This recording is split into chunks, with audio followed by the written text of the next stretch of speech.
Welcome back to the studio. I've actually done this video in two parts because of time constraints. And the other part I did when I was at the shack last weekend. And I just want to go back over the little quilt that I was making so that we can sort of finalise it. And it is a scrap quilt. It is a scrap quilt. But, you know, when we think of scrap quilts, we think of quilts that are lots of different colours. And do we match the colours? And do we match the patches? And how do we fit the patches in? That has to be for another time. This is different. This is scraps that people have thrown away that no longer deem them useful. I found them and I found them useful. And really, it's a scrap of memories. It's the memory that I had when I was travelling, and the memories of seeing people weaving, and the memories of what they were wearing, because these are the clothes that they were. It's all hand woven, hand embroidered, hand quilted, and we have some little bits of painting in there as well. So it is indeed a work of art, and it's also, I believe, bringing the memories of the people that made it back alive. They're still alive, going through this, and they would never imagine that they have somebody across the world is now using their pieces of fabric. So that's what we're doing. So I'll just go through it again at the end of the video. In the middle part of this video, you know, I'm just explaining where I work necessarily in this studio and my other studio at the shack, and also the things that I'm going to start sharing with you, because I do about 45 different classes. However, I was asked if I would do some on YouTube, so here we are.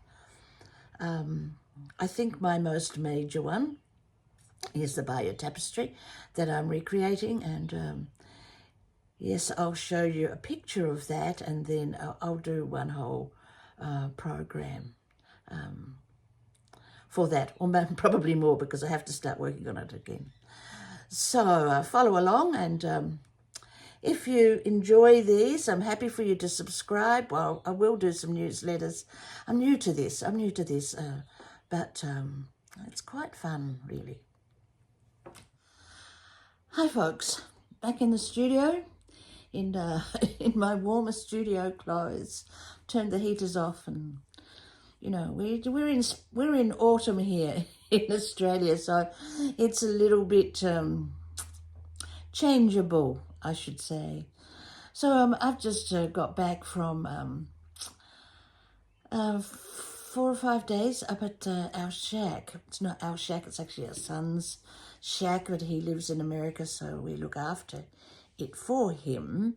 And I'm lucky enough to have my computer and pretty much everything I need, sewing machine, everything I need up there, as well as here. And the reason, you know, I go up there is, how can I put it nicely?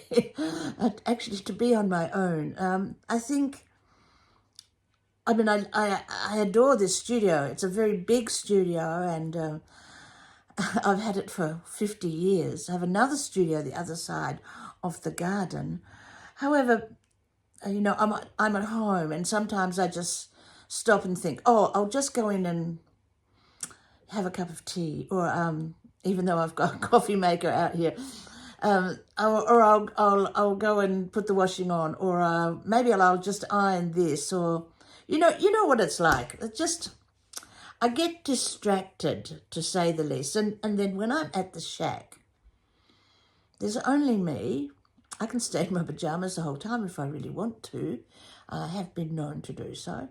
And it's a beautiful environment. There's lots of birds, and there's nobody around. There's just me. The shack is between a river and a lake at the back, river at the front, birds, nature. And I sit outside and work. So it's contemplative. It's contemplative.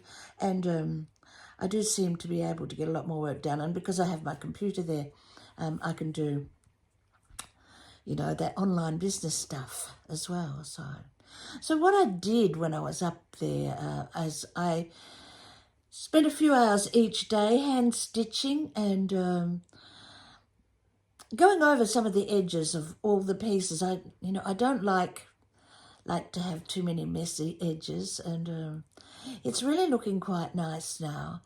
And yes, it did get me started because I came home and finished off a creation that we had done as a fashion piece in India. I also design clothes when I'm in India and bring them here. I'll show you those later one of these days. They're gorgeous. So yeah, this is very out there, and I had to make some changes to it, so I did that. And tomorrow I will begin back on my block of the month. It's been going for a long time, and I stopped it because I was going to travel.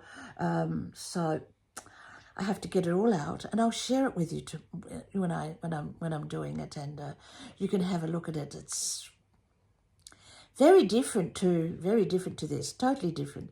So I think you'll enjoy that. And I designed it on the iPad every time I went to the hairdressers, and as you can see, my hair's doesn't need much, just a bit of a snip. I let the dyeing go, so now it's grey, and so yeah, not there very long, but yes, I did draw the entire thing at the hairdressers, so it was really funny. Each time I went, I'd do it just a little bit more, and then I had it printed when I went to the States, and then it took me, there's over 120 pages of pattern to the block of the month, and now I've almost finished putting the applique down. So I'll show you. And I don't know, you don't know either. The other thing that I have to do, I've been working on a project since 2005, but it's 238 foot long, and I'm recreating the Bayer tapestry. But I'm recreating it as a quilt. So I'm going to share that in detail with you. It's 3/4 finished, and it's looking pretty nice, really, pretty nice. So this is the finished quilt. I mean, I'm still stitching it, of course, so there's lots more to do on it, but along here, I've just done a long stitch. I didn't want this white bit to be shown. That's a little bit of the batting that was showing underneath one of the pieces. I coloured these orange because I think they look better than the white, so I've left it to show you. The little dolls that are on here, and they just add a bit more texture, don't they? These little sections I've stitched down, and I've stitched down in here too. It's a bit puffy. And there's lots more I can do. There's more hand stitching down here. I've finished this side, and I will do it all the way around. I tend to overdo things a bit. I'm trying to stop myself doing too much, but I just like it to all hold down. It needs to be held down. So on the edge, I'm leaving it as it is. It's not even complete rectangle. It's a bit messy, but I want it to look like a piece of art rather than if I put a binding on it, it's going to look like I want to make a quilt. So I decided not to edge it, and it will just be like it is. So sometimes these things just end up in my case. I've got hundreds of quilts in my case that I take when I teach and I travel. So it may just go in there as just a little sample piece. So it's finished pretty much. I'll work on it every now and then, and in future podcasts, not podcasts, in future YouTube, I will share it, and you can see it completely finished.